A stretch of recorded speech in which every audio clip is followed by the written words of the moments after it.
Welcome back for another class guide video. Have you ever wondered what would happen if Xena the Princess Warrior had a baby with Harry Potter?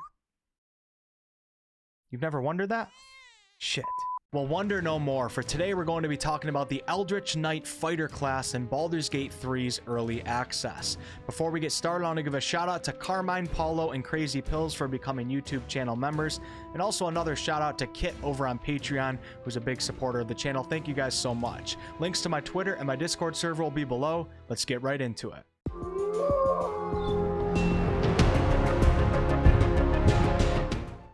With this build for the fighter class, you're going to be engaging in intense physical combat, backed up by some powerful wizard spells. The combination of both of these types of combat can be extremely deadly and confusing for an opponent. This build is meant for those of you who are fighters at heart, but enjoy dipping into the arcane arts. As a fighter, you'll start off with 10 hit points plus your constitution modifier. You'll be proficient in strength and constitution saving throws, and you will have proficiency in all armor, all weapons, and shields. You can basically use whatever you want and receive that beautiful proficiency bonus. For this build though, I'll be using medium armor, for it allows for the highest armor class in early access, and I'll be focused on being a frontline damage dealer with a large heavy weapon.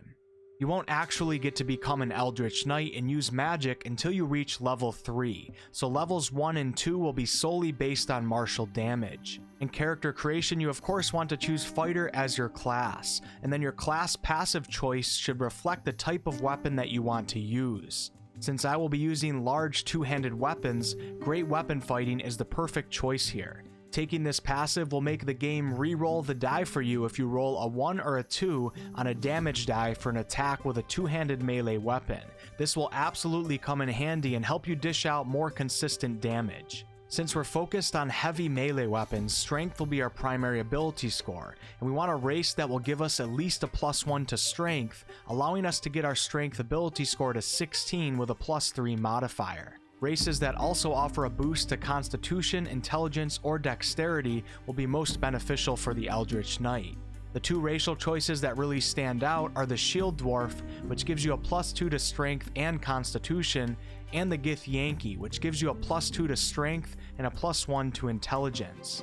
Shield Dwarf is the better choice here if you really want to max out your stats in early access, but I personally prefer the Githyanki, for they get Jump as a racial feature at level 3. You can also get Jump as a spell choice when you become an Eldritch Knight, but keep in mind the amount of spells and spell slots that you have are limited. You're not a full-blown wizard.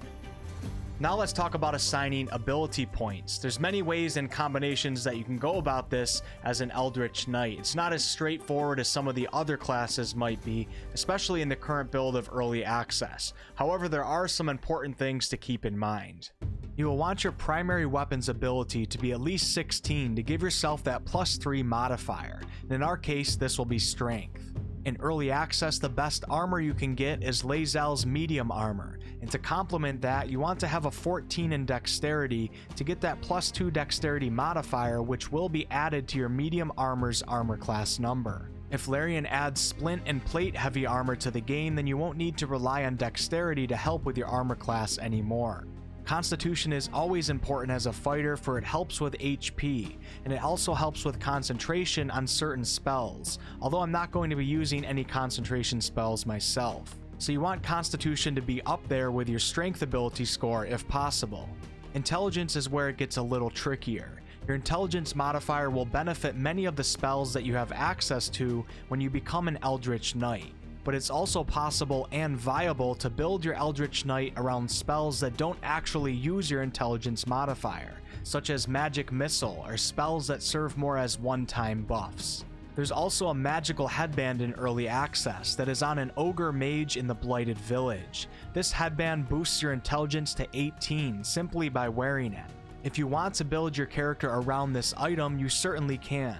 This will allow you to dump intelligence in character creation, and use those extra points to boost your other important abilities. I typically don't do my builds around magical items in the game, for these items can easily be taken out of early access or moved, and we're technically not supposed to know that they're even there when you're building your character. But with that said, this item makes this build so much easier to do.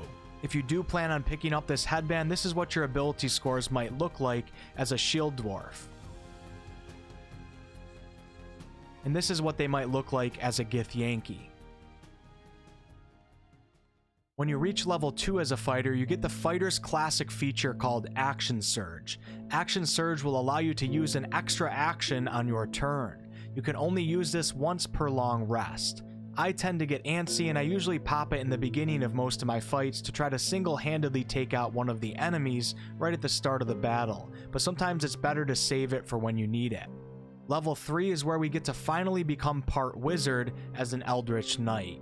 We get to start off this new adventure by choosing 2 cantrips from a list of 13. Even though you'll be mostly engaged in melee combat, you probably want to pick up at least one cantrip that is range-based. Firebolt is one of the most common choices here. It deals 1 to 10 fire damage, and even more importantly, it sets flammable objects and surfaces on fire. It's great to have at least 1 or 2 characters in your party that can really take advantage of the environment without the cost of a spell slot. Ray of Frost is similar in this aspect, but it deals 1 to 8 cold damage and slows the target, and it can also freeze blood or water surfaces. If one of your party members already has one of these 2 cantrips, fill in the gap and pick up the missing one. In terms of the other cantrips, Chill Touch and Poison Spray are very situational, so I'd probably skip out on those. Shocking Grasp deals damage and prevents the target from taking a reaction, but it's already fairly easy to avoid reactions in Baldur's Gate 3 through the jump mechanics or by using Shove, so I probably wouldn't pick this cantrip up either. In terms of more utility-based cantrips, Dancing Lights has proven very useful for myself. Dancing Lights creates wisps of light that illuminate a 12-meter radius at the cost of using your bonus action. This is really good because you can light up an area near an opponent in a dark place and still use your action to deal damage. I use it in almost every combat encounter in the Underdark. I highly recommend it. There's a couple more cantrips here to choose from, but I would say Firebolt, Ray of Frost, and Dancing Lights are the top ones to consider that can really help out your combat encounters. Now we get to pick some wizard spells. As an Eldritch Knight at level 3, you will only have 2 level 1 spell slots to cast your spells with. This will increase to 3 at level 4. To put this in comparison, a wizard at level 4 will have 4 level 1 spell slots and 3 level 2 spell slots. So the Eldritch Knight is not nearly as magically gifted as a full spellcaster. This is why we put so much focus on strength in character creation. We first get to choose 2 spells from a list of 6. The one that stands out the most is Magic Missile, one of the best spells in the game. Magic Missile creates 3 darts, each of which deal 1d4 plus 1 force damage. You can choose where each dart goes individually. Target them all on one enemy, or maybe use one on a low HP enemy and then send the other 2 off at a different target. Magic Missile also does not miss, it's guaranteed damage. There's a few situations where it can be blocked, but they are not relevant in early access yet.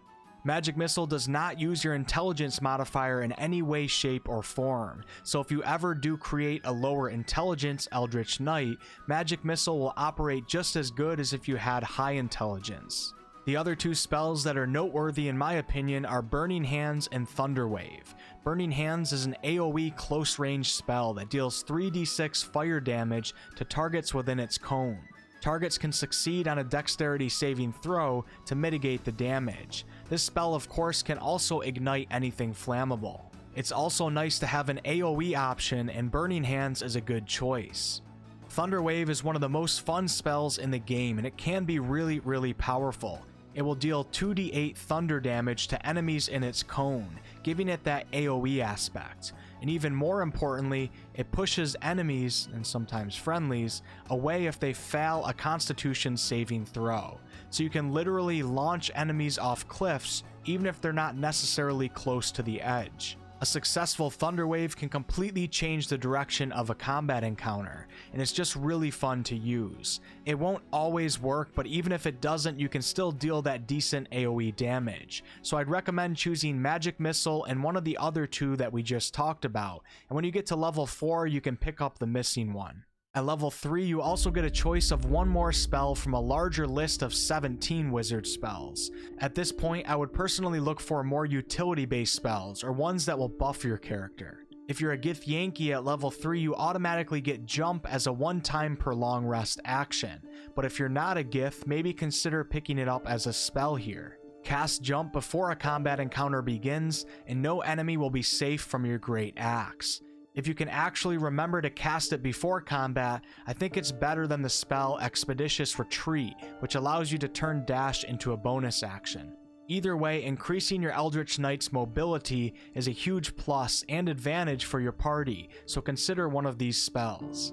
Another useful spell which is not as combat focused is Featherfall, which slows the rate of descent for your entire party when they or you are jumping or falling from a high area. This can also actually be used in combat alongside Jump, and you never have to worry about dying from an insanely high far jump. And the last spell that I would consider with this build would be False Life, which gives you 7 temporary hit points that will remain until fully rested or depleted by an enemy. It never hurts to start your day off with extra HP, just keep in mind that it will use up one of your limited spell slots. Upon reaching early access max level of 4, you get to choose one more spell from the list of spells that we saw before at level 3. This is where you would probably pick up Thunderwave, Burning Hands, or Magic Missile, depending on which one you don't have. In this case, Magic Missile is the only one showing for me because I already picked up Thunderwave and Burning Hands. You also get the option to choose a feat or use your ability score improvement, which will give you 2 ability score points to spend. What you probably want to do here is get your strength score to 18 to get that +4 modifier. Depending on how you originally assigned your points, this may take 1 or 2 points into strength. Constitution is also good to get to 18 if you can. If you take a look at the feats, there are some interesting ones like Great Weapon Master. However, I don't really recommend taking any of them right now. You will have to give up your ability score improvement if you want to take a feat, and that's a big sacrifice. Great Weapon Master will increase your damage output in a significant way when using heavy weapons. However, it also decreases your actual chances of hitting your target. To help counterbalance this, you could have a cleric use Bless on you, but I wouldn't rely on this in early access, but also don't be afraid to have fun. And that will be it for the Eldritch Knight class. Great class, and it's going to get even better when the official game comes out, when they start adding more spells and stuff like that. If you guys ended up enjoying this video, please like, comment, and subscribe. I really appreciate it. It's a huge help to my videos. I do all sorts of content on this channel, ranging from live streams to game reviews to game tutorials to lore videos to class guides and much more. I'd love to have some of you guys back for a future video. Until next time.